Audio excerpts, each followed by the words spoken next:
tenho a honra de receber um amigo já que eu fiz nesses anos de cobertura do Santos e que tem uma importância tamanha, e a gente conversava várias vezes, eu tentando marcar um bate-papo com ele, e ele sempre, às vezes, fugindo e tal.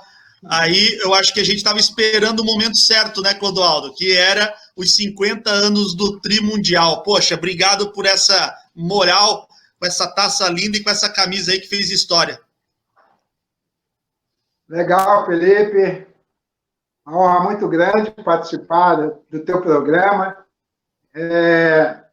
Demorou, mas nós esperamos o momento certo, né, para poder batermos um papo, falar dessa seleção maravilhosa de 1970, que não canso de ouvir os elogios que a seleção de 70 foi realmente, na opinião do público, da mídia, não só do Brasil, como do mundo inteiro, que a seleção de 70, ela ostenta o título da melhor seleção de todos os tempos. E fazer parte desse grupo é um privilégio, Felipe, é uma honra. Então, o tempo passou, nós esperamos o momento certo.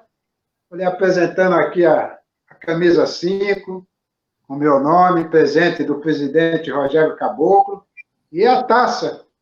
A taça chegou essa semana, eu esperei 50 anos, Felipe, para receber essa taça. E ela é linda, hein? A original, você sabe, sumiu, né?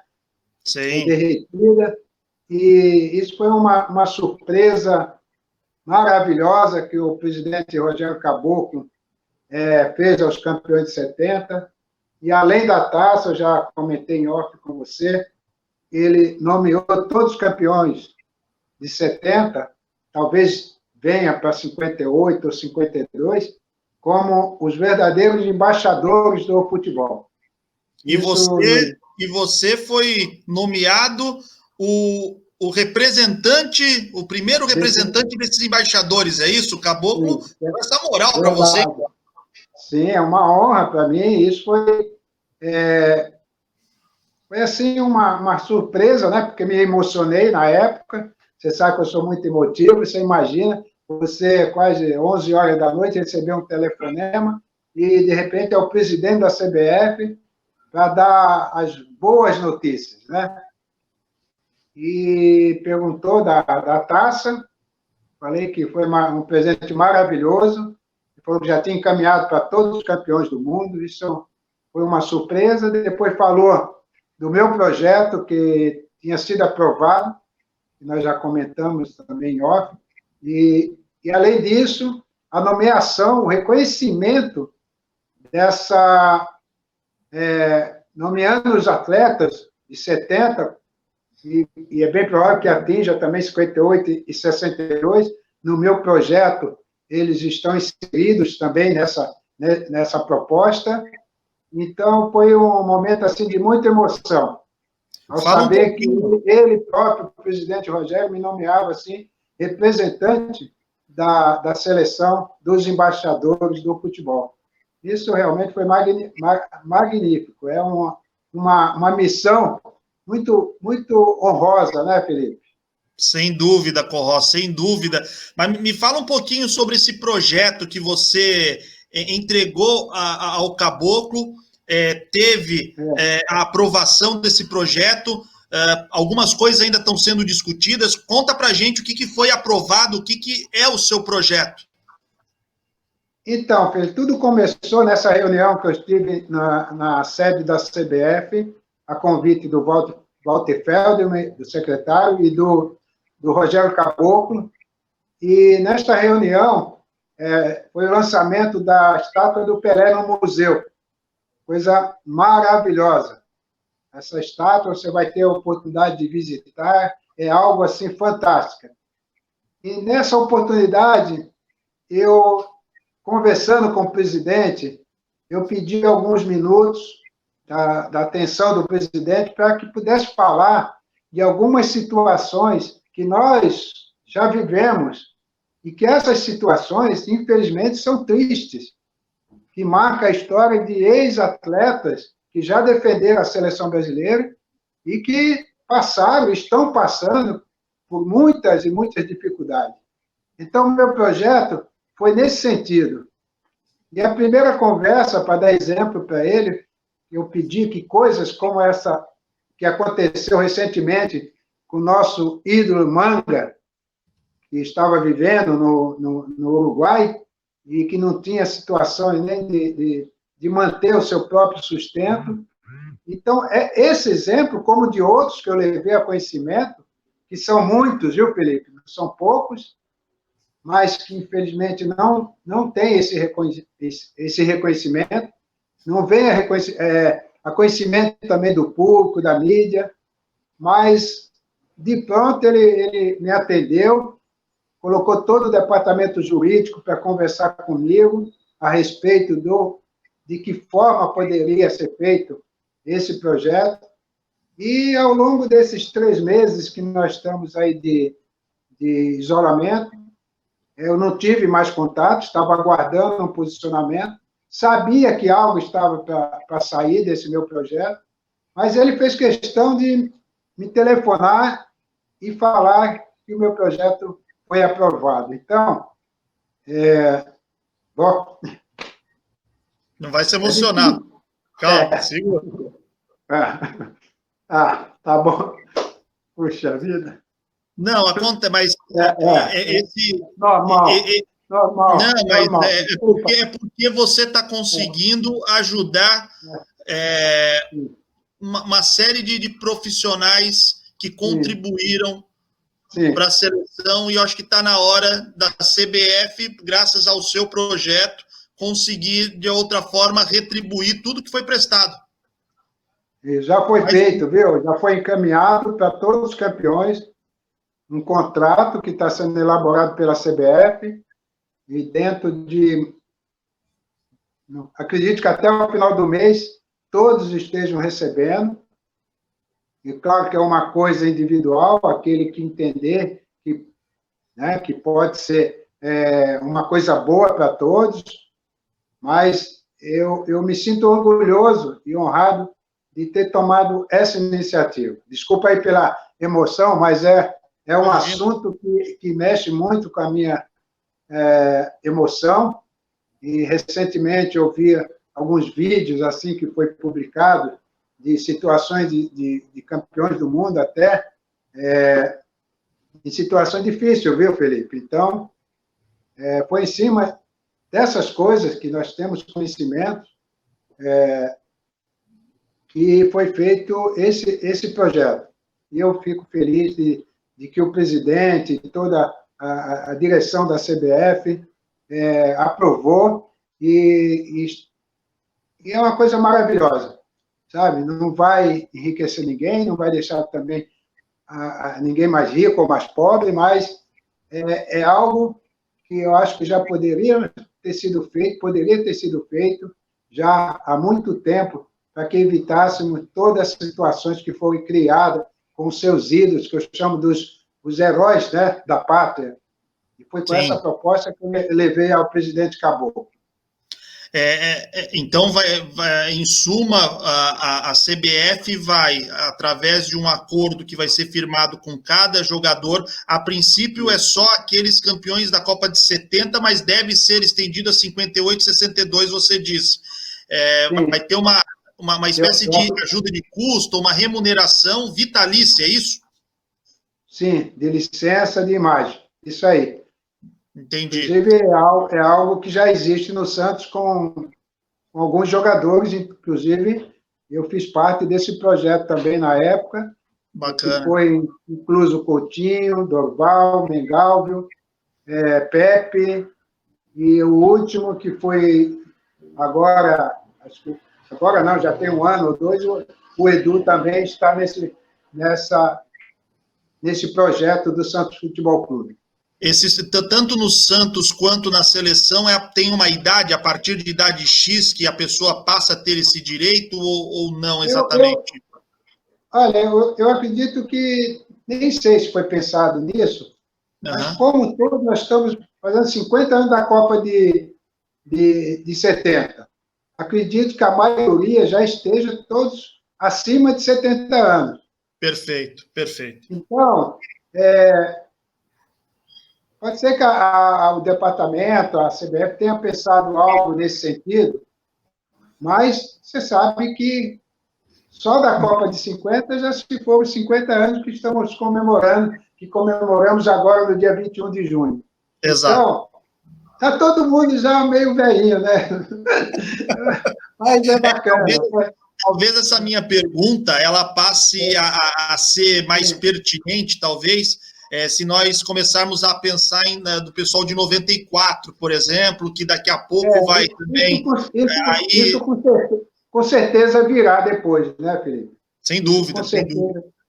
E é assim, dentro desse projeto tem alguns compromissos que os campeões terão que cumprir, sabe? Uma ação social, qualquer coisa envolvendo o Museu do Futebol no Rio de Janeiro, as partidas de futebol da seleção. Existe um projeto nesse sentido, tá? que os atletas, logicamente, participarão. E isso está inserido na proposta e no contrato da CBF. E é uma coisa livre. Aceita aquele que estiver de acordo com aquilo que está sendo proposto, entendeu? Perfeito, uma excelente iniciativa, Corró, você está de parabéns. Obrigado, que bacana que o Caboclo tenha, assim com seus pares lá na CBF, aceitado, aprovado, e sem dúvida é uma iniciativa e tanto, e bacana que todos sejam lembrados e recebam aqueles que precisam, né, e o acordo seja traçado da melhor forma possível. Eu queria entrar agora direto daquela Copa de 1970. Corró, quando você, na época, tinha 20 anos apenas, aí cai no grupo 3 da Copa do Mundo, Tchecoslováquia, Romênia, e só o atual campeão do mundo dentro da chave, na época, a Inglaterra, ela cai naquele grupo. Conta para mim, por favor, na época, porque assim, eram os bicampeões do mundo, a Copa de 66, o Brasil acho que tem uma das suas piores campanhas da história das Copas, caindo numa fase de grupos, e a Copa de 70, ela vem ali com o João Saldanha que fazia um trabalho e tem a mudança depois com a chegada do Zagallo. Como é que era o clima daquela seleção, vamos dizer assim, quando se descobriu se descobriram os adversários? Bom, Felipe, primeiro nós estávamos sob o comando do João Saldanha, né, no início da preparação da seleção de 70, teve a convocação das feras do João Saldanha, né, e depois teve a substituição, a entrada do Zagallo. Então, nessa fase de preparação da seleção de 70, existiam muitas dúvidas, até mesmo dentro do plantel, ainda não tinha o torcedor do Brasil a certeza de qual seria a seleção titular que iria disputar a Copa. Então, houve essa mudança radical com a entrada do Zagallo. Ele, para mim, foi um gênio, porque se você, na época, pedisse para qualquer ser humano escalar a seleção de 70, com o grupo que estava convocado, eu acredito que ninguém chegaria a essa escalação. Entendeu? Ele puxou o Riverino para a esquerda, tirou o Edu, que o Edu, nas eliminatórias, foi um dos melhores jogadores, para dizer o melhor, fez uns jogos maravilhosos, fantástico, o Edu. Colocou o Riverino ali, puxou o Tostão para centroavante, não um centroavante fixo, mas fazendo um trabalho de rodízio junto com o Pelé, e o Gerson na meia e eu de médio volante. E deu um passo atrás para o Piazza, escalando o Piazza de 4 zagueiros. Jairzinho, Gerson, Tostão, Pelé e Rivelino, Felipe. Todos camisa 10 nas suas respectivas seleções, né? Todos eram 10 na sua respectiva seleção, na sua respectiva equipe. E quem poderia imaginar uma seleção com 5 camisa 10? Só Sim. Na cabecinha do Zagallo, viu? É um gênio, né, para escalar. E essa escalação, quando ele assumiu, ele já reuniu na primeira oportunidade com todos os jogadores e já falou que essa era a seleção dele. Isso passou uma tranquilidade muito grande para o grupo. E foi isso. E depois saiu o grupo aí da Copa, com Romênia, Inglaterra e a Tchecoslováquia, e para muitos, o Brasil não passaria dessa primeira fase. Mas e vocês, na época? Bom, vamos avaliar agora depois do Zagallo. Quando o Zagallo monta o time, vocês fazem uma sequência de jogos. Ali já dava para sentir que aquele time era diferente, que aquela seleção seria o que foi no Mundial, o Clodoaldo? Ou só com o passar dos jogos é que vocês foram entendendo que, cara, esse time deu liga? Não, a gente já sentiu, até mesmo antes de começar a Copa, antes da estreia contra a Tchecoslováquia, que o esquema que o Zagallo adotou para a época, que era um esquema muito avançado, tanto é que hoje o esquema do Zagallo, ele teve nada mais, nada menos na equipe do Pep Guardiola, no Barcelona.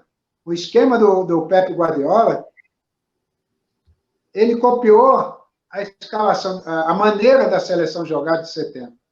Então, ela foi muito, muito, muito avançada para a época, o esquema tático que o Zagallo adotou.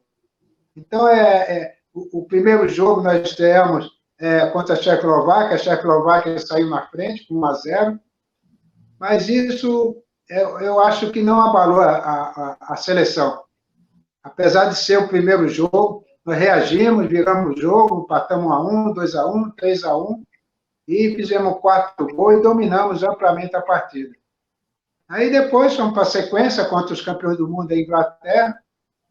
Você sabe que eu perdi 5 quilos, né? Parece agora, falar em 5 quilos, né, Felipe? Parece os 5 quilos do isolamento. Mas eu perdi 5 quilos, Felipe, no jogo contra a Inglaterra. 5 quilos. Foi o jogo mais difícil daquela Copa ou não? Foi a decisão antecipada, a final antecipada. Poxa. Se a Inglaterra tivesse, né, em outro grupo e fosse com a final com o Brasil, com certeza nós teríamos bastante dificuldade, porque a seleção da Inglaterra era muito boa. Mas uma coisa que nós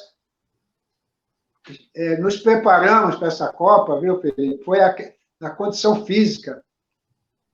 A seleção se preparou como nunca. Então, a seleção estava voando fisicamente. Você pode observar que a maioria dos gols nas nossas vitórias na Copa, a maioria dos gols saíram quase todos no segundo tempo. Entendeu? Sim. Então, a seleção voava também fisicamente, dava um passeio. E a única seleção que mediu forças na questão física foi a Inglaterra. Por isso foi realmente o jogo mais difícil da Copa. Aí depois vem a Romênia, o Brasil toma 2 gols, mas vence 3-2. Nós fizemos 3-1, viu? Nós fizemos 1-0, 2-0, fizemos 2-1, fizemos 3-1, e num lance lá casual, a bola bateu nas costas, alguns zagueiros sobrou, e o cara fez o segundo. Mas foi um jogo tranquilo, porque a seleção em 70, Felipe, nós não sofremos pressão em nenhum dos jogos. O jogo que acabou o jogo, nós poderíamos ter empatado, poderíamos perder, foi o jogo da Inglaterra. Os demais, nós não tivemos pressão, não sofremos, né? Porque o futebol, quando você joga, você percebe até que ponto o adversário ele vai te ameaçar. E isso não aconteceu praticamente em quase nenhum, eu diria, a não ser no primeiro tempo contra o Uruguai. Pois é, aí sim, lembrando que...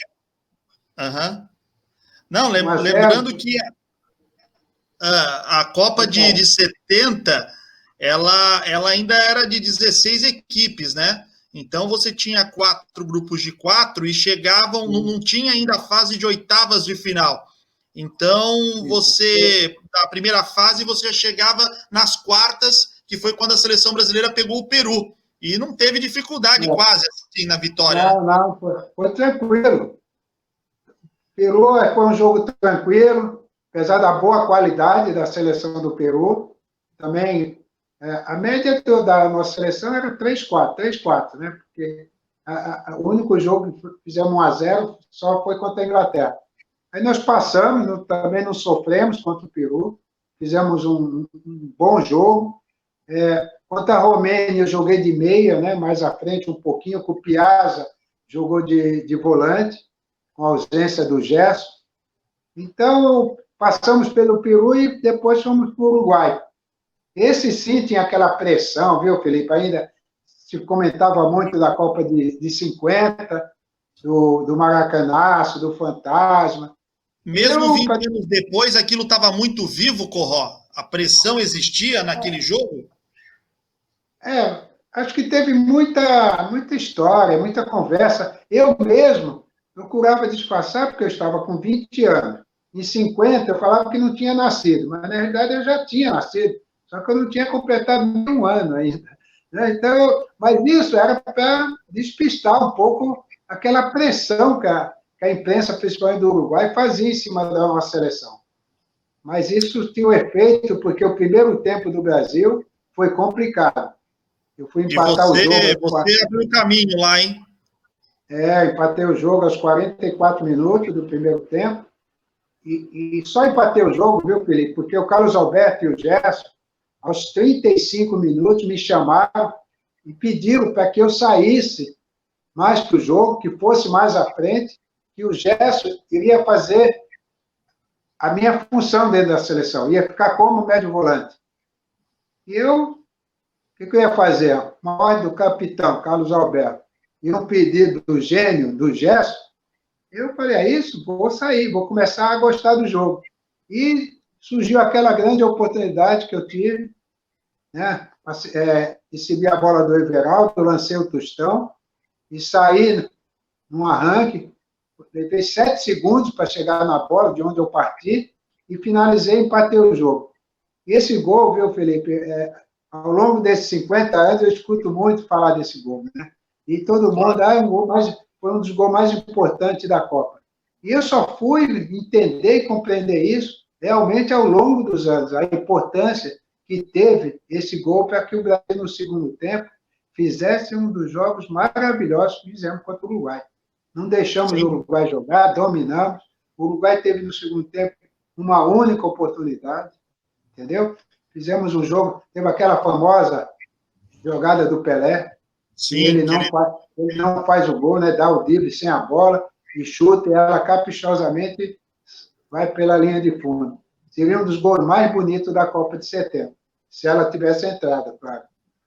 Sem dúvida, sem dúvida. Poxa, bom, então hoje você falou que demorou 50 anos para entender a importância do seu gol. Hoje você afirma ou tem capacidade de entendimento de falar assim, não, aquele meu gol realmente talvez tenha sido o mais importante da Copa? Para mim foi o mais importante, né? Porque foi o único gol que eu marquei na Copa do Mundo. Mas, ao longo desse tempo todo, o torcedor, a imprensa, pelo fato da maneira como o Brasil voltou para o segundo tempo. Então, a importância que falo é exatamente porque esse gol deu uma maior tranquilidade à nossa seleção para fazer o jogo que nós fizemos no segundo tempo para vencer o Uruguai. Acho que é sobre essa importância que o torcedor e a mídia falam. Perfeito. E aí vocês chegam a uma decisão de Copa do Mundo contra a Itália, uma Itália que vinha muito desgastada por causa, né, do extra-tempo que teve contra a Alemanha. Isso vocês já imaginavam que pudesse fazer a diferença, a questão física naquela final? Porque uma final de Copa do Mundo não é só questão técnica, né, Corró? É o psicológico, o físico. O psicológico e a questão física.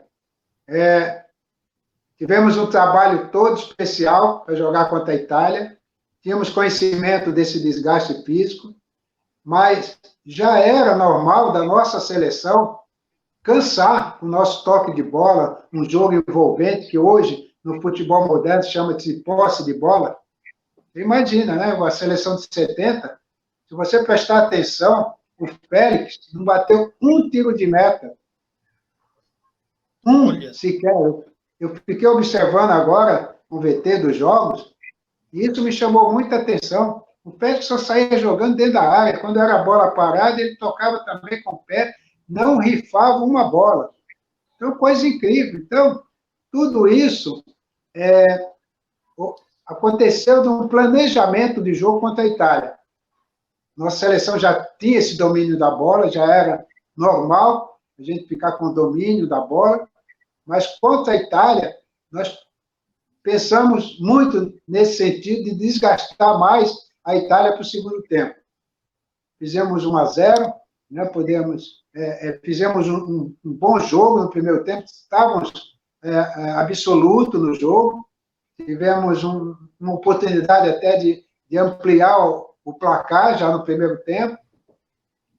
Depois a Itália empatou, inclusive numa bola jogada para dentro na frente da zaga, e a bola veio nas minhas costas. E o que eu lembro, na minha vida, na minha carreira de 14 anos, eu nunca joguei uma bola de calcanhar, e a bola veio nas costas, viu, Felipe? Eu tive que tentar aquela jogada. Foi uma única oportunidade que eu tinha de jogar a bola para o Everaldo.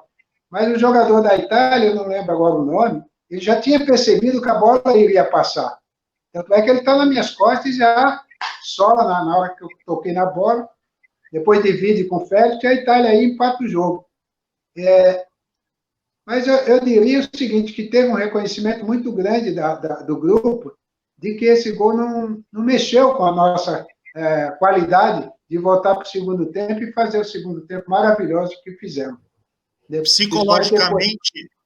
Psicologicamente, você sentiu, de alguma forma, ir para o vestiário com aquele empate?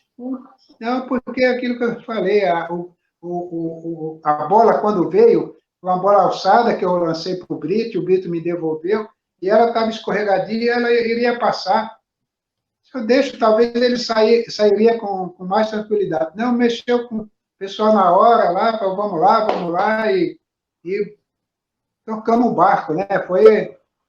Aí o Zagallo também fez uma preleção maravilhosa nesse jogo e no jogo do Uruguai, mexeu muito com o emocional. O Zagallo usava muito do emocional, né? Da parte emocional, falava muito do país, do Brasil, da torcida, sabe? E isso mexia muito com a nossa seleção. Então, no intervalo, quando nós voltamos no segundo tempo, nós tínhamos absoluta segurança de que estávamos melhores do que a seleção da Itália. Demorou um pouco para sair o gol do Gerson. Já tínhamos tido a oportunidade com o Pelé perdeu um gol quase embaixo da trave, dentro da área pequena. Depois o Rivellino também teve uma boa oportunidade. E o gol saiu do Gerson, depois teve a sequência, um lançamento genial do Gerson, colocando na cabeça do Pelé, o Pelé ajeitando para o Jairzinho, e o Jairzinho entrando quase de bola. Bola e tudo. Né? Bola e tudo, como a gente usa, né, Felipe? E depois teve o gol, né, do grande capitão Carlos Alberto, que foi uma jogada. Você vê como era importante o esquema tático do Brasil. Antes de eu driblar os 4 italianos, quem tira a bola dentro do nosso campo defensivo foi o Tostão.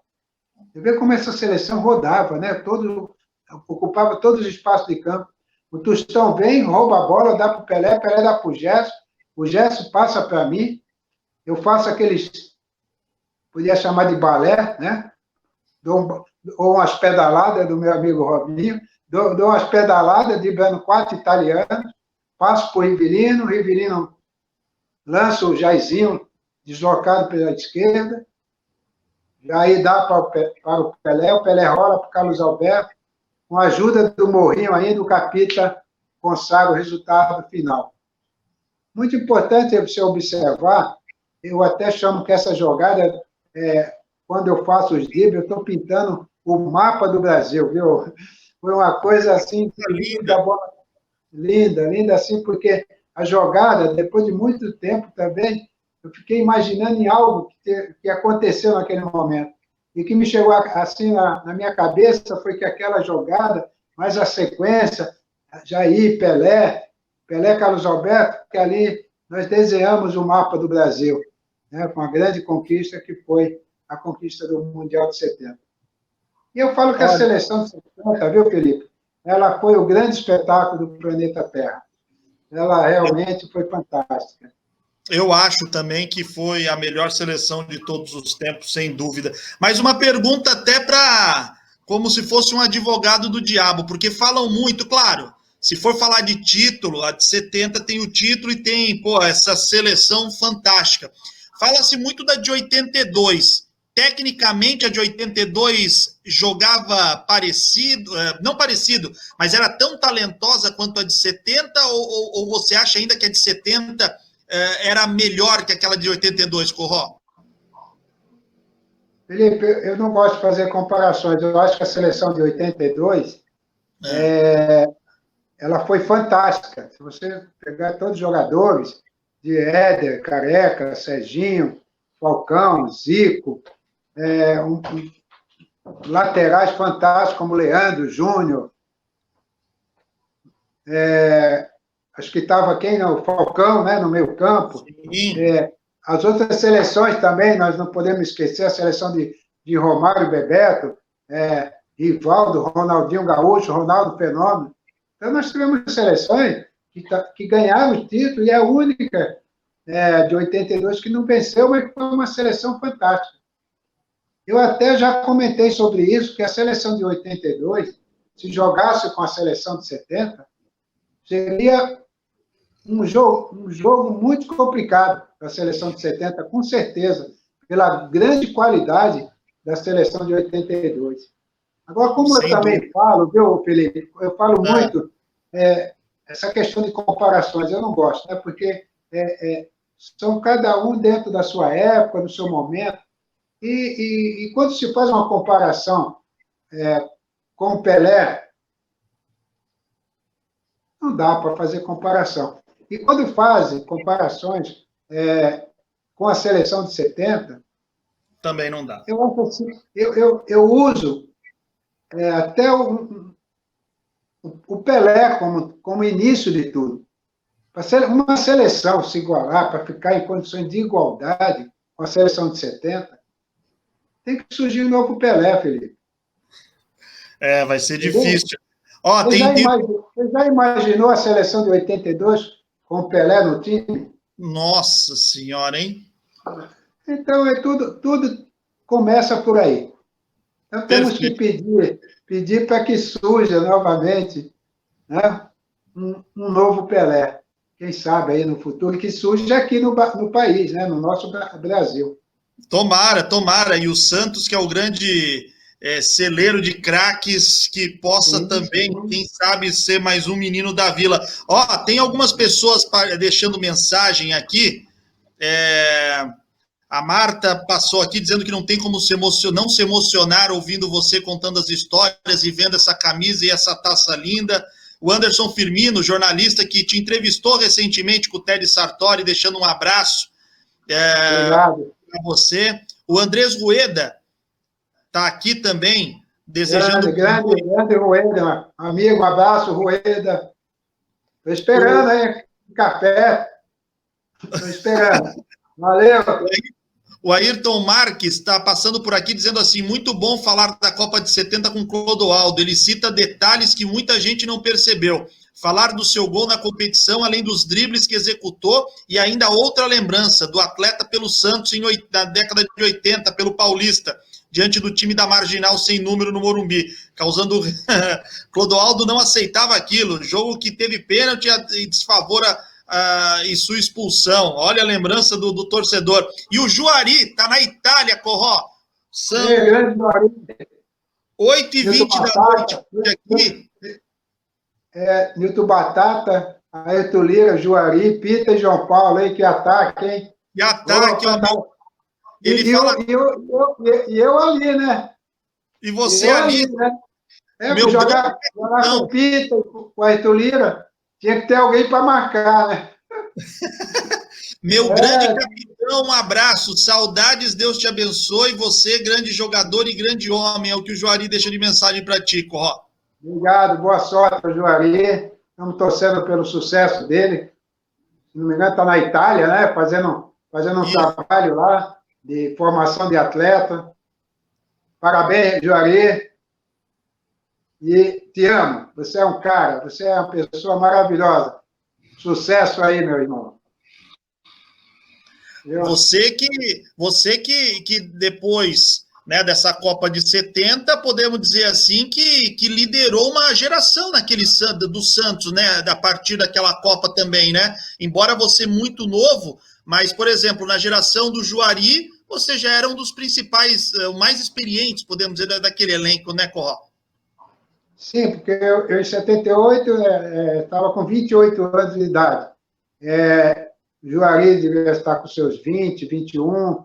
Era uma equipe bem jovem. Nós temos alguns jogadores experientes, como Gilberto Sorriso, Nelsinho, né, que hoje é técnico no Japão.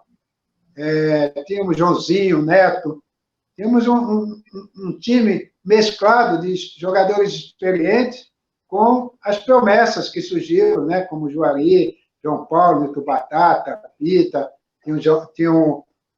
tinha um outro, depois veio Cardim, veio Toninho Vieira, Feijão, Claudinho, tenho que lembrar do meu time. Que memória boa, hein, rapaz? Eu era o titio ali no meio dessa molecada, Felipe. Puxa, que saudade, viu? Muito bom, muito bom. Bom, você lembra do Santos, que é a primeira, essa daí de 78 é a primeira geração Meninos da Vila, né? Eu tive a oportunidade de fazer live com o Juari, foi nesta segunda-feira, foi ontem, né? Para quem estiver nos acompanhando nesta terça-feira aqui, foi ontem, dia 22 de junho. E o Juari lembra que, poxa, que foi intitulado como Meninos da Vila, mas o Santos já teve, antes desses meninos, outros inúmeros meninos.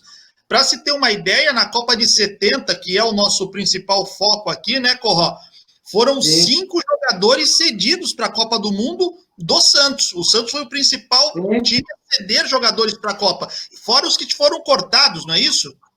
Sim, tínhamos 7, se não me falha a memória, do goleiro Cláudio, né? Do Toninho Guerreiro, também acho que estava na preparação antes de embarcar para o México. Aí seguiram para disputar a Copa Joel Camargo, Edu, Clodoaldo, Pelé e Carlos Alberto. Realmente, o Santos cedeu 5 jogadores na época para conquistar a grande taça Júlio de Meia aqui, que está do meu lado aqui, ó. Que emoção. O Corró, fazia alguma diferença naquela época, por exemplo, vocês já se conheciam do Santos, a relação ali de vestiário já é conhecida. Tinham jogadores ali de Botafogo, de Fluminense, de Flamengo, enfim. Mas o fato de vocês serem uma maioria ali, de alguma forma isso era positivo? De que forma para se trabalhar, na sua opinião? Bem, nosso capitão é o Carlos Alberto Torres, né? Então, ele era o grande capitão da seleção, exercia realmente uma liderança incrível, junto com o Gerson. O Gerson também, apesar de não ser o capitão, tinha uma liderança muito forte no grupo, e isso ajudou bastante. Esses 5 jogadores convivendo dia a dia na seleção, isso nos ajudou muito. E o que me ajudou particularmente, viu, Felipe, de servir a seleção em 70, foi a experiência que eu adquiri aqui no Santos, começando a minha carreira com jogadores, pelo amor de Deus, se eu for citar aqui, desde o Capitão Zito, né? Peguei ainda o Gilmar, peguei o Laércio, peguei o Mauro Ramos de Oliveira, joguei algumas partidas com Lima, joguei com o Pepe, joguei com o Coutinho, pelo amor de Deus, uma seleção. Esse convívio que eu tive foi uma experiência muito boa, Felipe, porque eu joguei com o Santos também vários jogos na Europa. Antes de ir para o Mundial, o Santos era a equipe do Brasil que mais viajava para jogar no exterior. Então, isso me deu muita experiência. Eu, com 20 anos de idade, E tenho que também reconhecer que tive a confiança do grande treinador Zagallo, que foi quem me depositou confiança com a camisa 5 para disputar a Copa. Então, eu sou eternamente agradecido ao Zagallo por depositar tanta confiança em mim. Perfeito. E aí, o Clodoaldo, que fez 39 vitórias com a camisa da seleção, 10 empates, apenas 2 derrotas, né? Foram 51 jogos com a camisa da seleção brasileira. É um cara consagrado, vitorioso, e que é engraçado isso. Agora é um depoimento pessoal, tá, Corró? A gente que é daqui de Santos, a gente convive ou está acostumado a conviver com ídolos, pessoas que fizeram parte e escreveram a história não só do Santos, como da seleção brasileira, do futebol com uma forma geral. E aí, às vezes, vou fazer 36 anos, cara, aí às vezes eu me pego pensando, poxa, eu tenho a oportunidade de ter uma amizade com Clodoaldo Tavares Santana. Ontem eu estava conversando com o Juari, quantas e quantas vezes eu conversei com o Pepe, com o Coutinho, indo ali na Vila Belmiro, naquele convívio diário, e às vezes se torna até uma coisa normal para quando você está vivendo. Quando você sai do mundo Santos, você passa a entender a grandeza dessa relação que para a gente que é daqui de Santos acaba se tornando comum, e que não é uma relação também das mais comuns, né? Porque todo mundo gostaria que a Santista ter essa proximidade que, graças a Deus, eu tenho e que alguns têm com vocês. Mas, poxa, amigos do Rio Grande do Sul, amigos do norte do país, quando eu saí da ESPN e fui trabalhar no Santos, nossa, você vai trabalhar no clube do Pelé, no clube que revela os meninos da Vila, vai estar com Clodoaldo, com Pepe, e a gente, por conviver com vocês, passa a ser algo mais, parece normal, mas quando a gente sai desse mundo, a grandeza do que vocês representam.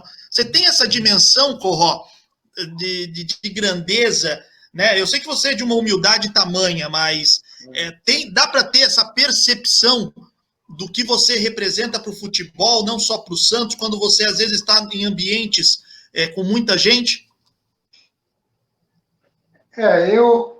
Você sabe a minha história, eu vim para Santos com 6 anos de idade, fui morar na Praia Grande, depois vim para Santos,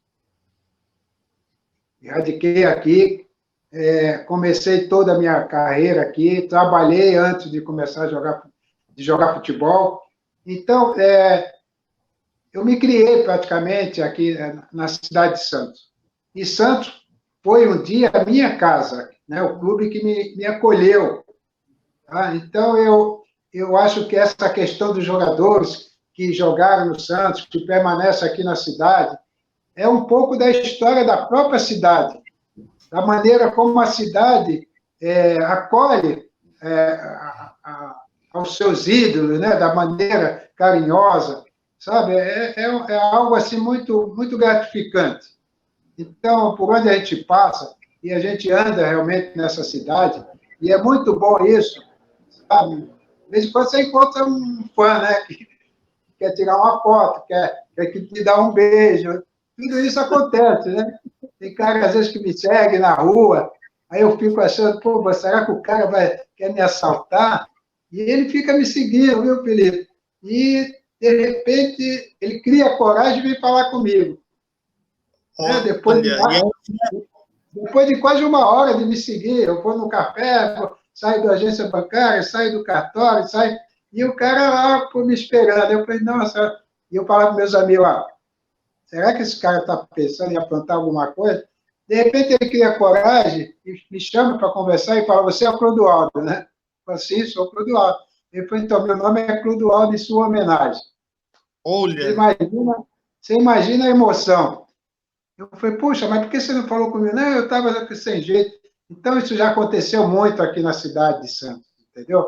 De pessoas que têm esse carinho, não só comigo, mas com todos os ídolos que ainda residem aqui na cidade de Santos, né, que eu também sou grato a esse reconhecimento que a cidade tem, para com todos, não é só comigo. Então, isso é algo assim magnífico, viu, Felipe?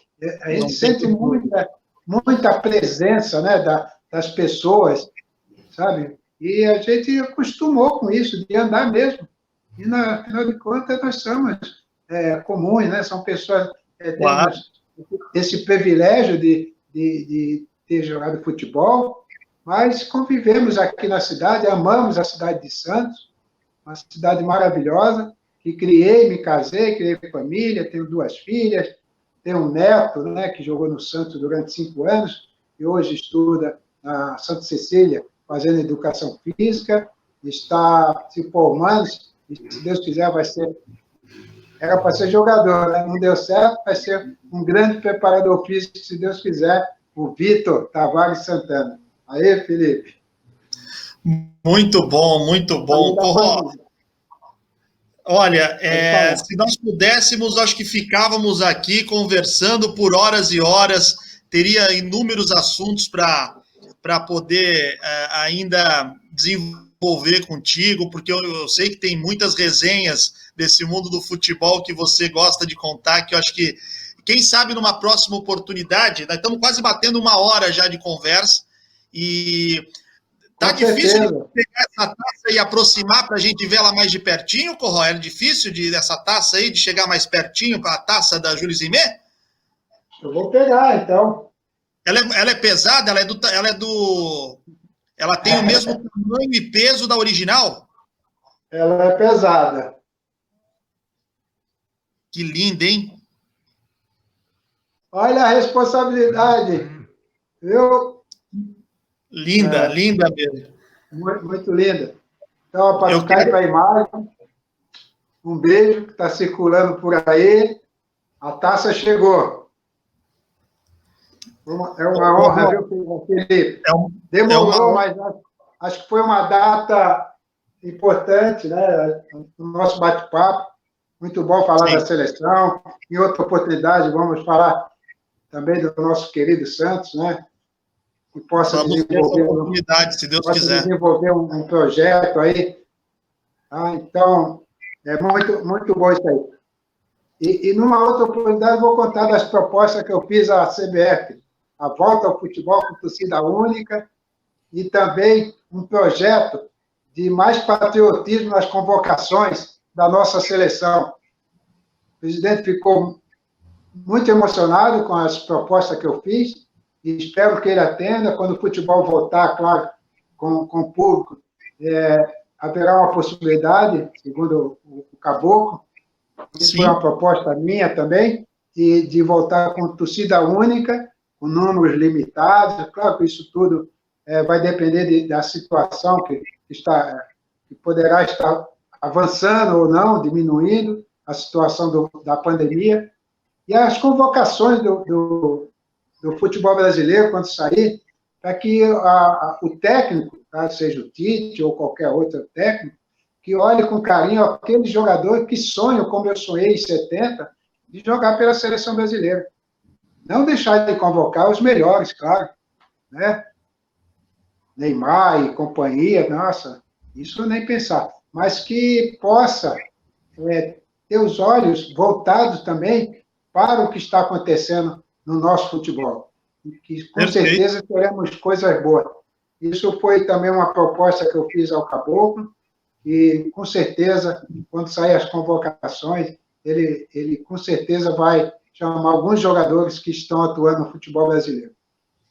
Não tirar esse sonho que eu tive um dia, que esses jogadores que estão hoje no Brasil têm de jogar uma Copa, de servir a seleção, uma coisa bem natural. Eu estou cheio das ideias. É mania de volante. Tá certo, cara. Tem mesmo que colocar tudo que você representa em prol do nosso futebol, se você tem ideia. E o Caboclo tem mesmo que te abrir todas as portas possíveis e imagináveis, janelas, o que for, para que você e outros campeões do mundo que tenham boas intenções e ideias possam ajudar. Afinal, embora tenhamos um presidente, mas o futebol é de um país. Então, todos aqueles que construíram a história desse país, que se tem vontade de ajudar, que sejam bem recebidos e possam ajudar. Corró, eu quero te agradecer de montão, cara, essa conversa comigo, foi difícil, né? Mas valeu muito a pena para a gente poder falar, e essa imagem é a coisa mais linda do mundo, de poder ver você beijando a Julie Zimmer, a réplica da Julie Zimmer. Aí, valeu. Foi muito bom, Felipe, falar com você, entendeu? Um grande abraço a todos, a nossos queridos torcedores do nosso amado Santos Futebol Clube, e salve a seleção de 70. Valeu, Felipe. Obrigado.